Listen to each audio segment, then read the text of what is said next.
Yelling at Starcraft! We're back with Yelling at Starcraft. Is that the name of the show? The name of the show is Yelling at Starcraft. Yeah! Let's call it Starcraft.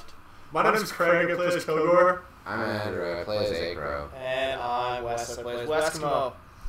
We are casting a game between MasterDrew and Kill Ape. It's between Drew and Gary. Drew and Gary. And this is their second game. In a three-game series. In a best of three in our Bush League, Beer League, Starcraft. And this is what, PvP? This is probably This is PvP. I like it. Drew's in the top, right? That's the best corner. Is it? Yeah. Because things that are on top are better, and right is better than left.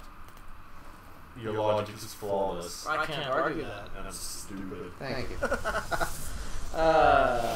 Anyway, we got a Chrono Boost going down for MasterDrew, which is more Chrono Boosts already than I ever saw coming out of Kilgore. Hey, let's talk about that Zerg play last game. Yeah, let's not. I can't with the bitterness. Let's play Happy Starcraft. Alright, Happy Starcraft today. Happy probes being there. Probes are probably the cutest sounding unit in Starcraft, I think. If you were going to introduce Starcraft to anyone, you should start with Protoss, because that means you start with probes. Zerglings are cheerful, but they're still Zerg, which means in order to birth them, and if that verb didn't already scare you, it sounds like someone dumping a bucket of entrails on the floor. See, I do know people who have just been introduced to Starcraft who have been very attached to the Zerglings because they think they're cute. Stop talking about it. It's actually not my girlfriend.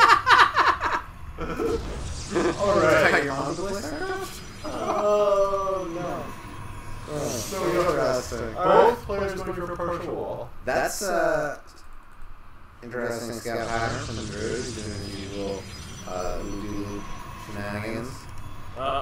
Stab it all over. Meanwhile, I'm gonna guess. You go back and the front door. Fucking stuck. What do you think's gonna go in that little cybernetic chick? Gee. Void. I don't know. Do you think it's gonna be a Psychor? Is it gonna? I don't No!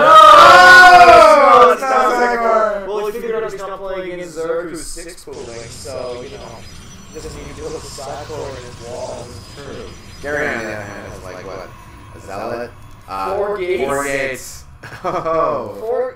I think Gary has misunderstood the term 4 gate. 4 gate means the first thing you build is 4 gateways, and then you attack. That's not what it means. And then I think Gary's wall is something. No, 4 gate involves Psychor and Stalkers as well.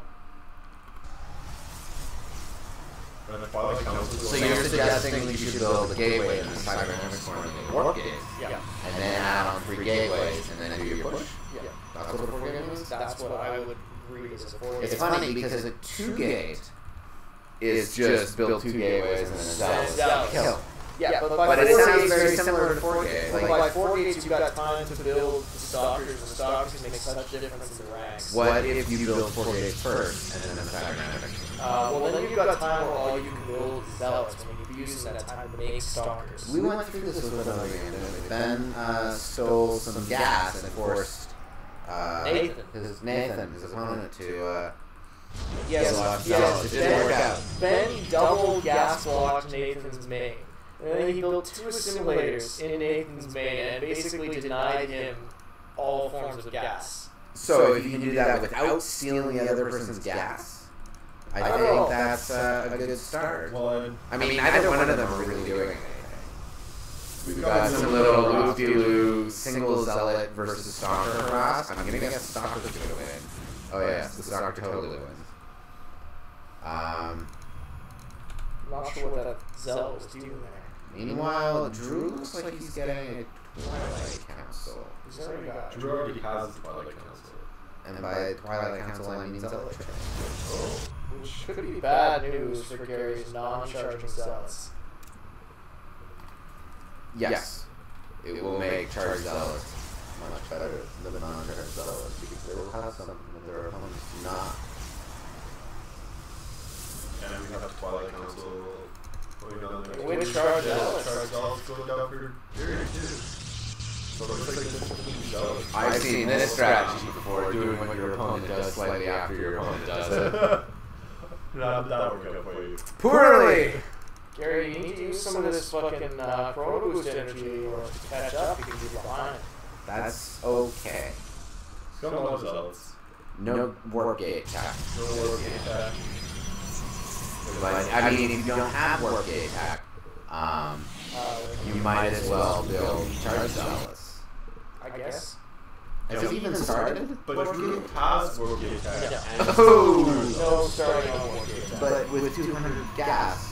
Well, you know, Why? He's busy, okay? Ah, right. The charge zealots requires gas. Also, robotics base He's very busy. require gas. And That's still a lot of zealots there moving are a out. bunch of zealots running down them. How many zealots is that? That is 9 zealots? versus 7 and a stalker. I would put my money on 7 and a stalker. The 7 and the Stalker have charge though. Yeah, that exactly. The 9 is about to have charge. And the 7 and the Stalker also have warp gate reinforcements. Warp gate reinforcements is a bigger deal than the charge. Ooh, not so sure about pulling away just before charge finishes. It's easy for us to see because we have the spectator And video. we know that he didn't have a bunch of reinforcements around the corner. Yeah. But he definitely had those 2 guys dead to rights. I kind of wish that Zealous could just charge as an activated ability or an auto-cast activated ability. So they're just supposed to be out here, even if they're not going to be able to. No, if you could use them to escape. Oh, okay. Well, like it was basically like but charge. I was gonna suggest like the Vanguard ability from Mass Effect 3. Yeah, blink. Yeah. The Biotic Charge, that's what it's called. There we go. Yes, thank you. Yeah. I know all about that. I'm sure you do. So we're getting to the server. Observers are good. They can see the unseen. Would you say it's one of your favorite units in the game? No. Okay. Really? Observers can go die in a well. Is that just because you don't play Protoss and they kill you? No. I just think that they're a neat unit. They're kind of interesting, but they're definitely not my favorite. Or not even one of my favorites. Is that an Archon? Got some speculation as to what's the deal with the rocks. You can just walk around. Well, yeah, but look how big that map. Look how big the ramp is. You can charge in with a giant army, according to Drew. I would argue that your force fields are a lot easier to drop when there's rocks to help you. But who needs force field? Neither of these players have sentries. No sentries. Well, neither of these players are doing what they're supposed to. You gotta build sentries, all the sentries. MC builds nothing but sentries, and then he wins. We have the pylon from MasterDrew. You drop inside Gary's base. Cross pylon. That is standard Protoss. I think if you're gonna move out with your army, and you're a Protoss player, send a probe with you. Oh god, lots of Archons. Zealot Archon. Power! Zealot Archon is very good against Zealots, I guess. Zealot Archon is good against Zealots. Archons do splash damage with their Does powerful lightning It does look like rays. MasterDrew is a little bit outnumbered though. And that's No, I am my ally. How would Archons fare against Possibly. Do you think they're doing okay? Well, that one's boosted, but this one is a soccer attack. But like Archon does splashing. If Archon doesn't do like massive burst damage, because that's like Immortals are really good against burst. Yeah. So Drew has broken through the wall of Zealots to the Oh yeah, these Zealots are just going to town. It's like a freaking riot. Well, all of Gary's Zealots are set up to hold position in that. Interesting. Well, I don't think that there's much else you can do. Interesting. It looks like Gary's left the game, and then they had a conversation. That's interesting. That must have been the lag that Drew was talking about, followed by shit. So that was interesting. Yeah, I'm not really sure if And look at Gary. Once again, look where he's gotten into. Yeah, Gary, what the fuck is this? What the fuck is this? Seriously? I don't think that we need to immediately react with Also, what the fuck you suck. But I don't think that's a good choice. I don't think it's a good choice of location or timing. I mean, that's a almost 13-minute expand. That's fine. It's better than a 15-minute expand. I guess. Well, let's see what he But does. it's not as good as an 11-minute expand. Let's see what he does in Game 3 here. What's that? Let's see what he does in Game 3. Yeah.